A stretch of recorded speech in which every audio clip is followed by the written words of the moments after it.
Magandang buhay! Lalayas na naman ang mare nyo. For the gala nga pala tayo ngayon.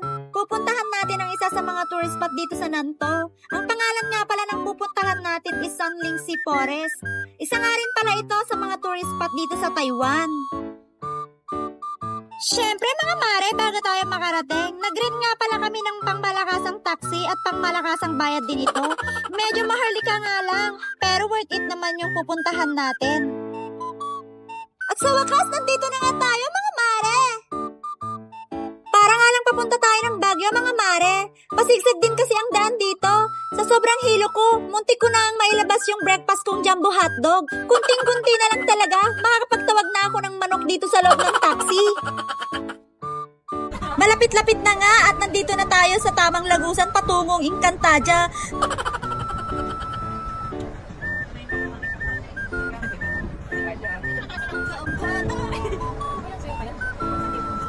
At yun na nga, nandito na nga tayo. Nakakuha na nga rin pala tayo ng ticket para sa shuttle.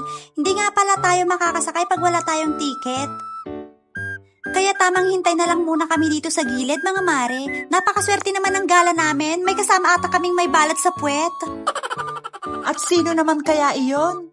Siguro nasa inyong dalawa ang may balat. Mga mare, umamin na kayo. Nakalimutan ko nga palang sabihin, nakasakay na nga pala kami ng shuttle. Sa sobrang kadaldalan ko, nakalimutan ko na rin ikwento.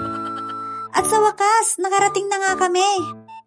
Bago nga pala muna natin ikutin, kumain muna tayo para may lakas tayong maglakad. Ang baon nga lang pala namin ay tinapay. Sumakay lang naman kami sa taxi pero yung mga gutom namin sagad-sagad. Pasensya na kayo, ganyan lang talaga ako kumain. Diba, ang laki ng bunganga ko mga mare? Ang sarap nga ng kain ko dyan habang itong mare ko naman nagsusumbong, nanguha daw yung isang tsekwa ng tinapay. Natapos na nga kaming kumain at sisimulan na rin namin ang paglalakad. Medyo malayo-layo pa itong lalakarin natin mga mare. Pinag-isipan ko nga kung saan ako dadaan. Gusto ko nga sana dito sa bridge. Napaisip ako kahit wala akong isip. Dito na lang din ako sa baba. Para kung sakaling mahulog man ako, at least hindi ako na-fall sa iba. Uy, nagsayit na ubing! Kung alam ko lang na hiking tong pupuntahan natin, sana nagdala ako ng tungkod para sa malambot kong tuhod. Uy, ano to? Arthritis is waving! Dinala ko na nga rin sana yung mga labahin ko para dito na rin ako naglaba. Pwede na nga rin sana maligo dito pakasakaling matanggal yung stay-in kong balakubak. Sa sobrang lamig ngayon dito sa Taiwan, hindi ko na nga rin kinakayang maligo. At eto na nga, papasok na tayo sa bukana ng kuweba mga mare. Pagmasdan nyo ang ganda ng kalikasan, o diba nakakatanggal ng stress? At syempre, hindi nga papayag ang mga mare nyo na wala tayong entry dito sa cave. Pagpasensyahan nyo na nga rin dahil nilamon na rin kami ng pagtitiktok. Ang hirap din pala pag mga tiktokeris ang mga kasama mo. Kasi ang alam ko lang sa sarili ko na talent ko, magpatawa at magpaiyak. Papunta na nga tayo sa pinaka-main tourist attraction ng lugar na ito. Pero bago ang lahat, ganito nga pala yung dinadaanan namin dito. Pababa, pataas, pababa, parang spaghetti, pababa, pataas lang yan. Hay, nakakapagod rumampa. At pumapalakpak pa nga ako sa tuwa dahil nagsihulugan yung mga dahon ng maple tree. At nandito na nga tayo sa mahiwagang puno. Kaya daw dinadayo ito ng mga babaeng hindi magkakaanak. Kasi may kasabihan ng mga matatanda dito, nagbibigay daw ito ng himala. Basta nga raw humawak, humaplos at yumakap ka lang dito sa punong ito.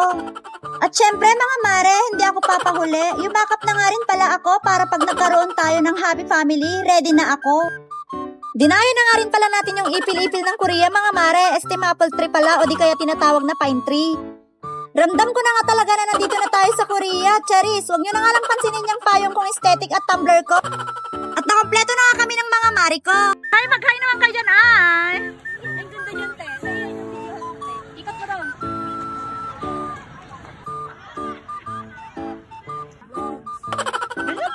Ganyan lang kayo. At nandito naman tayo sa part ng iba't ibang klaseng bulaklak. Tunay na bulaklak mga mare, hindi yung peking bulaklak. Oops, baka iba yung nasa isip nyo. Gusto ko nga rin sarang tikman yan, pero naisip ko parang hindi naman nakakain. At baka nga malason pa tayo dyan. Napakaganda nga ng tanawin dito, pang Instagrammable ang peg. Kahit saan ka nga mag-post, pak na pak pa rin ang dating mga mare. Nilakad na nga lang namin ito pabalik para makita pa namin yung ibang view.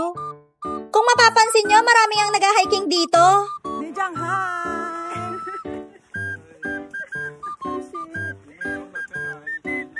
Philippine. Feeling close pa nga ang mari nyo at tinanong pa nga tayo kung anong lahi tayo. Siyempre proud akong sabihin na Philippines! At kung akala nyo nasa langit na ako, huwag kayong mag-alala mga mare, yun din ang alam ko. Oops, huwag tayong masyadong excited, nasa bundok lang pala tayo. Puro fog na lang kasi ang nakikita natin. Parang nakita ko na nga itong scene na ito sa Twilight, ang ganda. Ni Shanghai! At dito na nagtatapos. Bye!